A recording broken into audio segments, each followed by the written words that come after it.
You go into your shower feeling, but as soon as you reach for the Irish Spring, your day immediately gets better.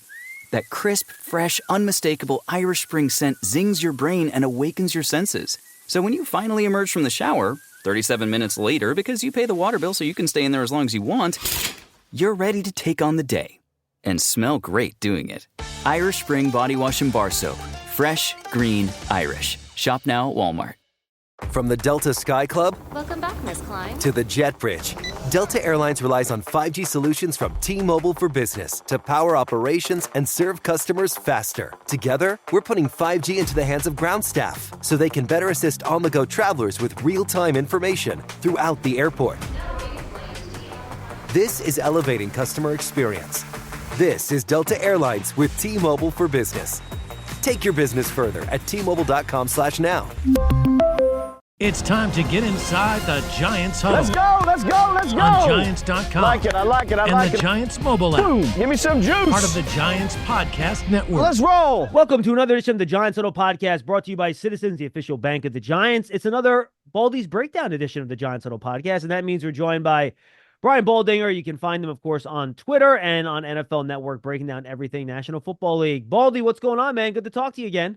Yeah, good to see you, John. I mean, we got week 8 in the books. It was, it was a competitive game last night. They came up short last night, but, they did a lot of good things in that game. The rookie running back's the real deal. Tyrone Tracy is the real deal here, John. Might as well just start with, the obvious and what really looked good last night.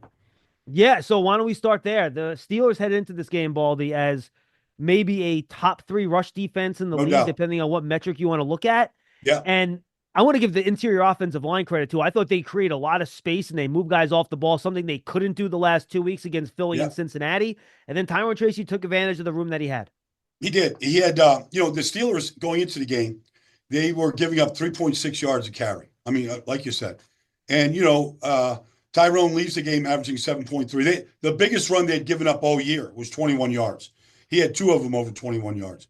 And he was a tough guy to tackle. But the breakaway run to get him back in the game for 45 yards, it's the longest play by the Giants all year, offensive play all year. And you see, he hit that thing. And then, look, I call him an angle assassin because Minkah Fitzpatrick doesn't miss those tackles. He took a bad angle. He completely misjudged the kid's speed. He should have at least gotten him out of bounds, and he beat him to the pylon. You see the speed, and for Minkah, as good as he is, as much as he's been around, he's their free safety for a reason. He saves touchdowns. And for him to beat him like that and to get the Giants back in the game, that was saying something. Yeah, and look, Tracy continues to just play well. Unfortunately, he had to lead the game late with that concussion. His head he went down, he hit his back of the head on the turf. Yeah. And boy, you're going to need him next week against Washington. So hopefully he can figure things out. Running back, I think it's probably going to be tough. You know how it works with the protocol, especially a short week coming off of a Monday. But he just adds such an explosive element to this offense that I'm not going to say they're missing because they have guys like Slayton and Neighbors who can make those plays too. But to have a guy in the run game that can make those explosive plays, it really does make a difference. It makes a difference. And like you said, I thought Runyon and John Michael, I think, Van Roten, I thought they all played well inside. They got a hat on a hat. They got movement at the point. I thought Hubbard played pretty well considering, he's kind of a journeyman, whatever. But, I thought he played pretty well in there. A couple pass, I thought he was a little late off the ball, a couple pass sets. But otherwise, I thought they did a good job up front. And, you give that guy a crease, he hits it. And then the other thing is, he's powerful. If you don't get him and wrap up his legs, you saw that 17-yard run there in the fourth quarter. They had him bunched up at the 8. He took him for another 9 yards after contact. Yeah, he broke 4 or 5 tackles on that play by good physical tacklers too. These are the Steelers now. It's not like you're running against the, No, it's Deshaun Elliott, Minkah Fitzpatrick, and Patrick Queen. That's the heart of that defense right there. Now, you mentioned the offensive line. I thought they did a good job in the run game, Baldy, but you mentioned it in pass protection. And look, it's tough. The Steelers are rolling out 3 awesome individual pass rushers. Cameron Hayward inside. Alex Highsmith is a good pass rusher. And then, obviously, you have T.J. Watt coming off the left side. And you have Chris Hubbard out there, left tackle, who was a somewhat surprise starter at that spot. Josh Azudu started last week. They decided to go with the veteran this week. And you want to help him, And you saw why Alex Highsmith had some inside spin moves. He took advantage Yeah. of them in a couple of plays. But then you got to leave Jermaine Illuminor, who, again, has been solid this year, but you don't want to ever single up TJ Watt because he's TJ Watt. So talk about what kind of pickle that puts an offensive coordinator in trying to figure that out. Well, you're spread thin. You want the explosive plays, and they got some last night. I mean, Slayton on the third play of the game. I mean, and he had time to get to a second read on that throw. I mean, they had some explosive. I mean, they missed Neighbors on a couple of deep shots, but in one, he had his hands on the ball. I mean, normally he comes up with those acrobatic catches, but they got some deep, considering that pass rush you're describing. They still got some deep shots out there. I thought the tight ends did a decent job of chipping on the way out. So I thought they had a plan.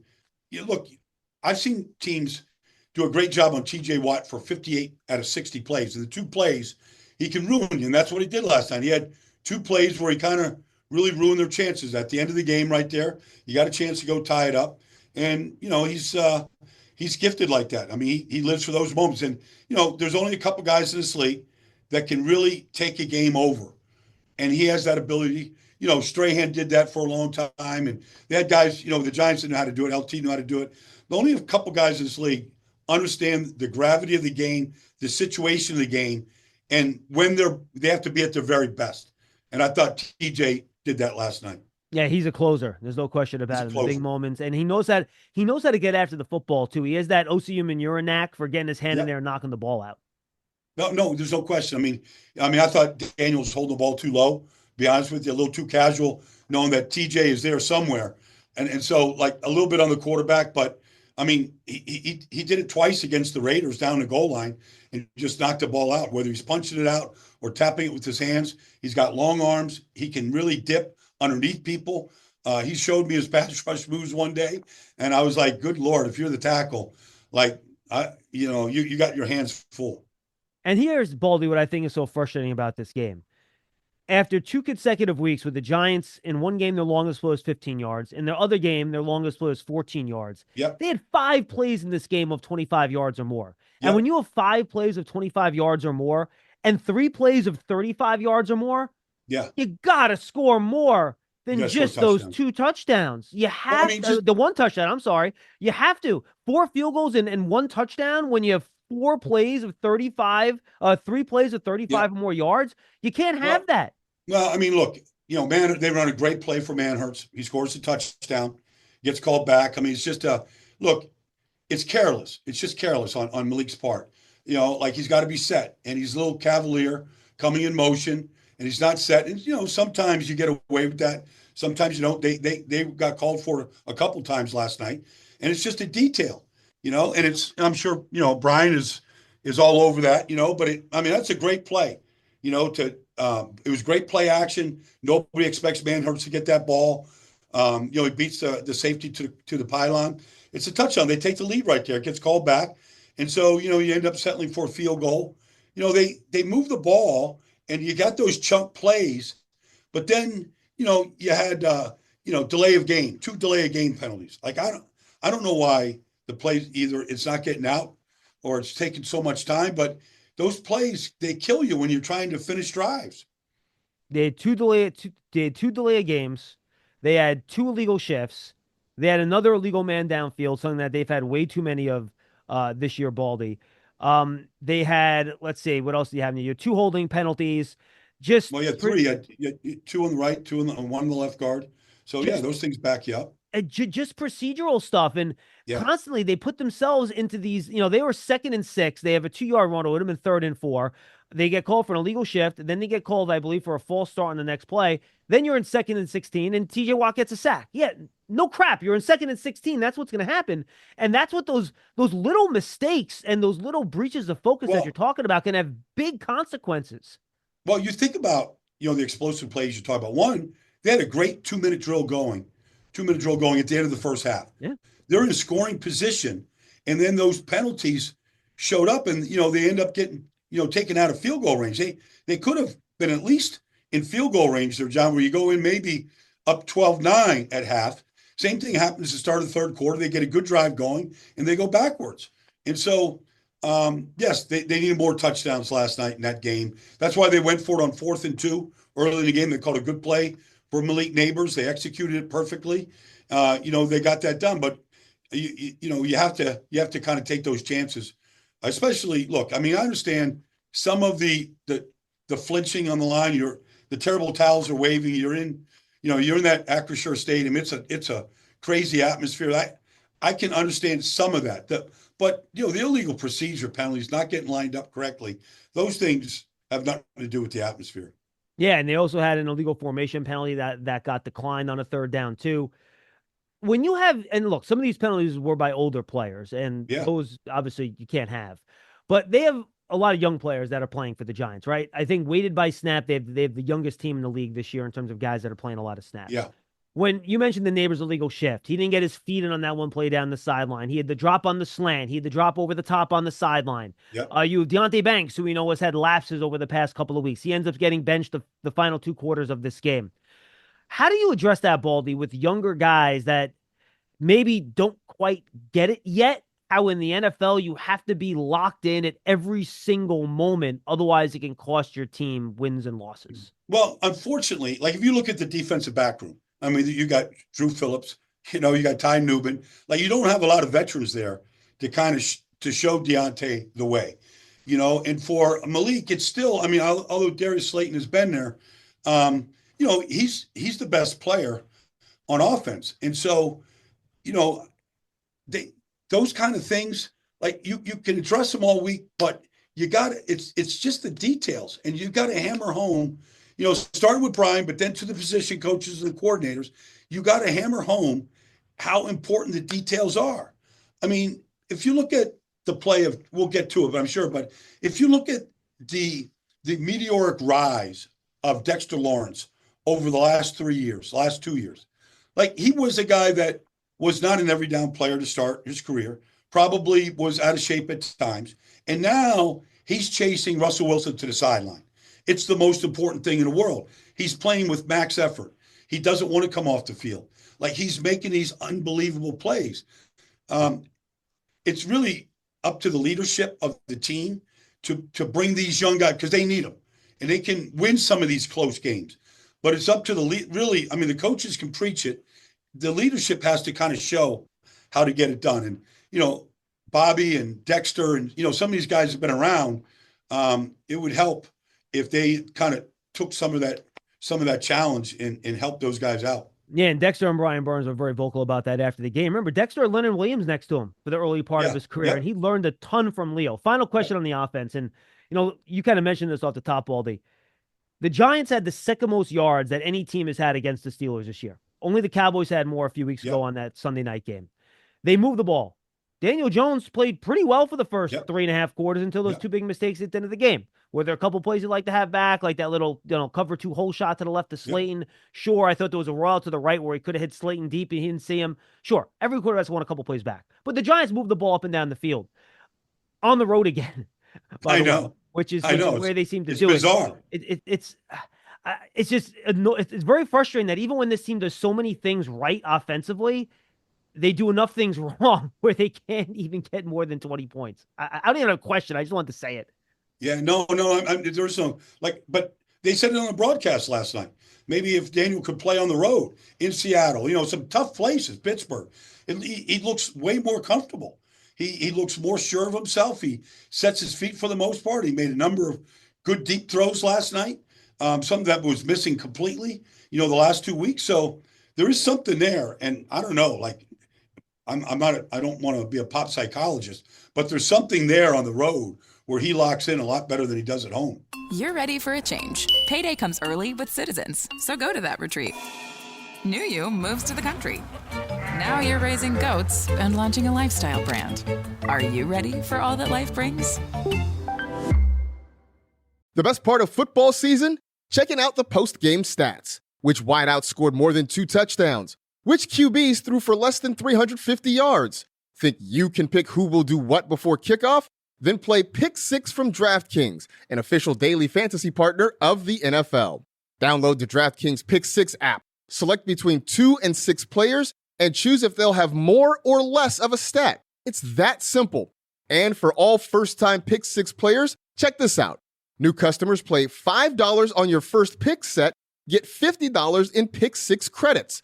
Download the new DraftKings Pick 6 app now and use code DK1. That's code DK1 for new customers to play $5 on your first pick set. Get $50 in Pick 6 credits. Only on DraftKings Pick 6. The crown is yours. Gambling problem? Call 1-800-GAMBLER. Help is available for problem gambling. Call 888-789-7777 or visit ccpg.org in Connecticut. Must be 18 plus. Age and eligibility restrictions vary by jurisdiction. Pick 6 not available everywhere, including New York and Ontario. Void where prohibited. One per new customer. Non-withdrawable. Pick 6 credits. Expire in 6 months. Limited time offer. See terms at pick6.draftkings.com/promos. Giants Huddle Podcast is brought to you by Citizens, the official bank of the Giants. From game day celebrations to your everyday financial needs, Big Blue fans can get the most out of every moment with Citizens. Learn more at citizensbank.com/Giants. Baldy, the thing on the defensive side of the ball that kind of annoyed me a little bit in this game was heading into this ball game. You knew that the Steelers were going to try to do three things, right? Run the football, do play action off the run game, and let Russell Wilson take deep shots. Yep. Do you know how they gained all their yards in this game? Right there. Doing those three things, and they still couldn't stop them. Well, look, I mean, Najee is on a rip right now. I mean, he's 3 straight games over 100 yards. Like, if you let him get started, I don't think he's a great back. But if he does get a runway, like, he's powerful, he'll take people with him. But he's not, he doesn't have the quickest feet, the best vision. But they opened up some holes last night. It's been a problem for the Giants. They gave up a number of, 10-plus yard runs. And look, I mean. Steelers, by the way, Baldy, sorry for interrupting, 19 plays of 10 yards or more in the game. That's insane. I mean, look, the throw to Calvin Austin for the touchdown, I mean, it's a great throw. Drew Phillips is not in bad shape. The safety is on the other. He's kind of clouding, Pickens on the other side. It's the right read by Russell. So, I mean, the rookie got picked on a little bit. You wouldn't think Calvin Austin would, but the coverage wasn't terrible. The throw to Van Jefferson on the sideline, I don't know. I think McFadden was on him. I don't know if he could cover any better. McLeod. It was McLeod, yeah. McLeod. I'm sorry, McLeod. But, I mean, he's right there. He just couldn't make the play on the ball. And then Pickens has a couple on the sideline. That's his specialty. I mean, Russell gave him a chance to make those plays. The coverage it wasn't like they blew the coverage. They just didn't play the ball in the air very well.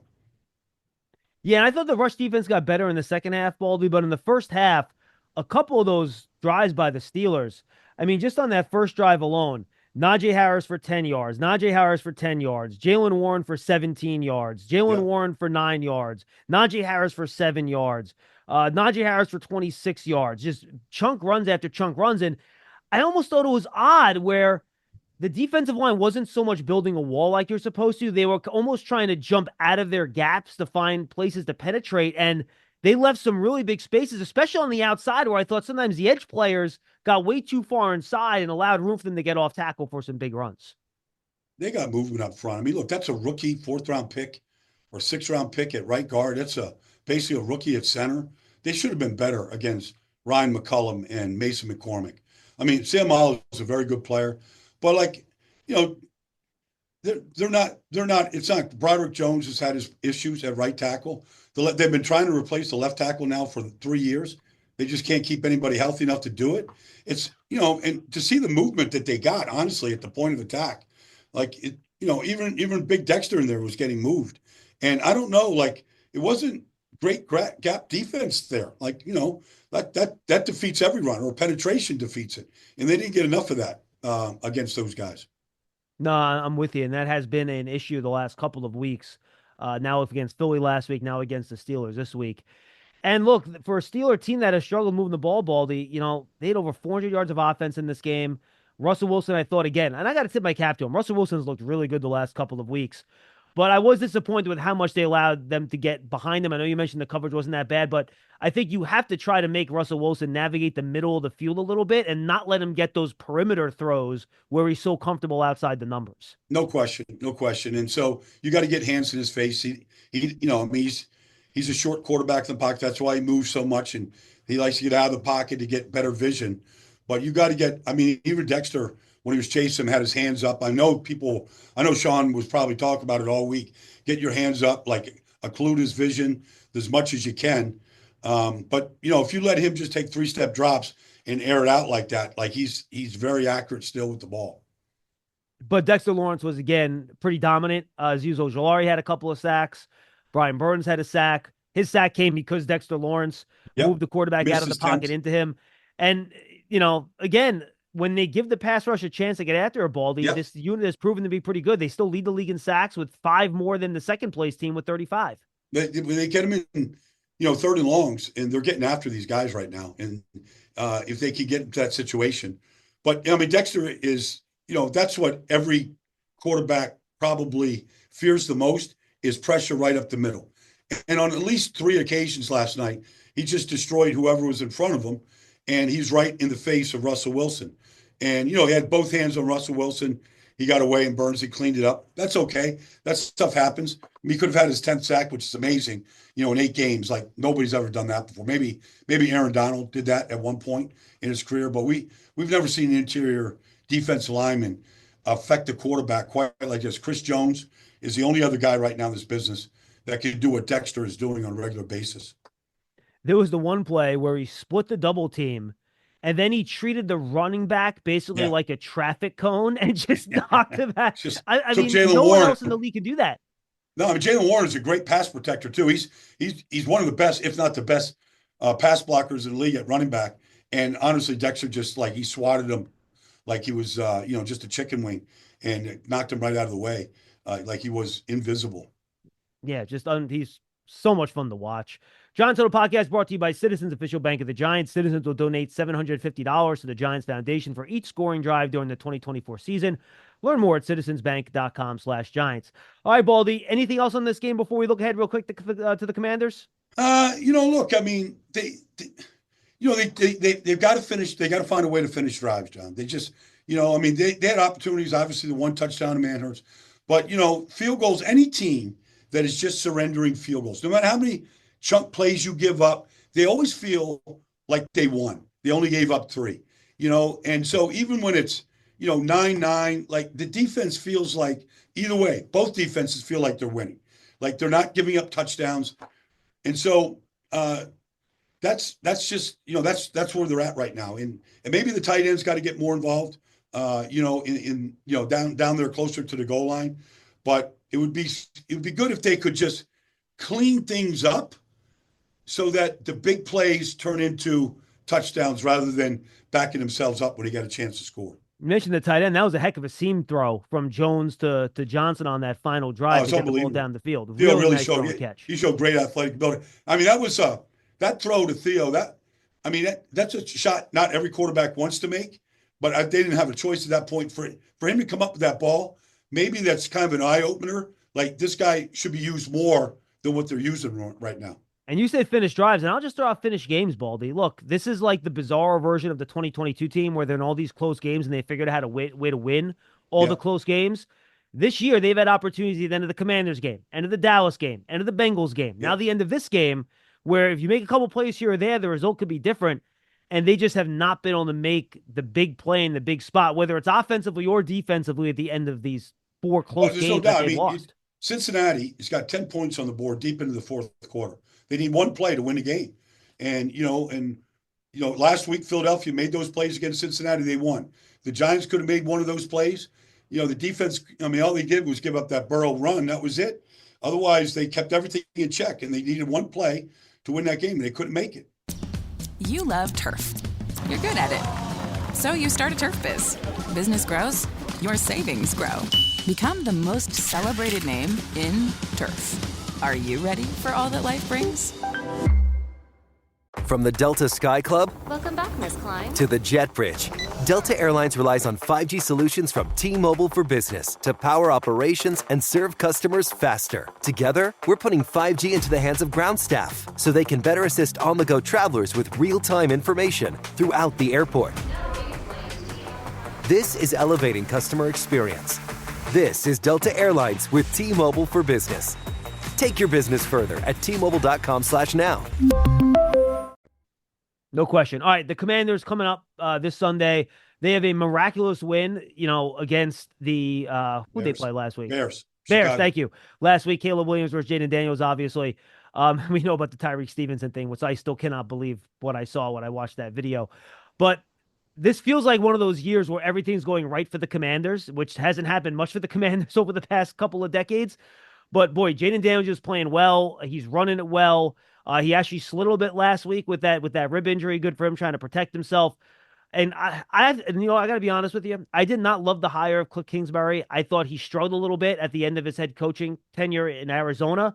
He has done a phenomenal job, I think, scheming up that offense, Baldy, and creating some easy opportunities to let Jaden Daniels get into some rhythm. And then Jaden Daniels has made some really big plays himself above the X's and O's. Well, here's the thing. I did that game. I announced that game for national radio last week, so I was there. It was some atmosphere in Washington.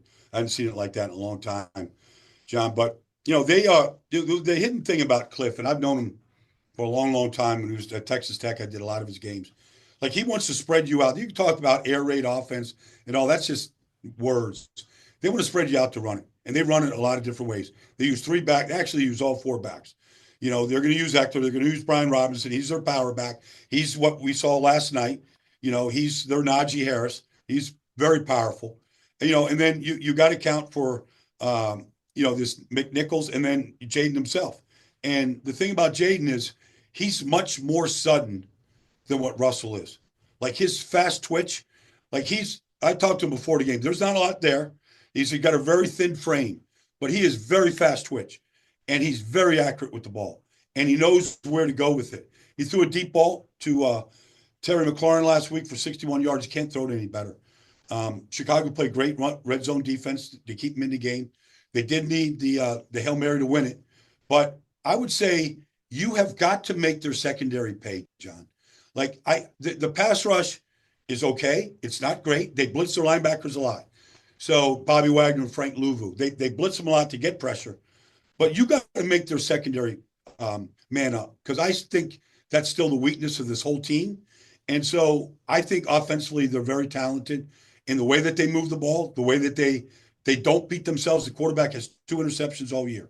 He doesn't put the ball in harm's way.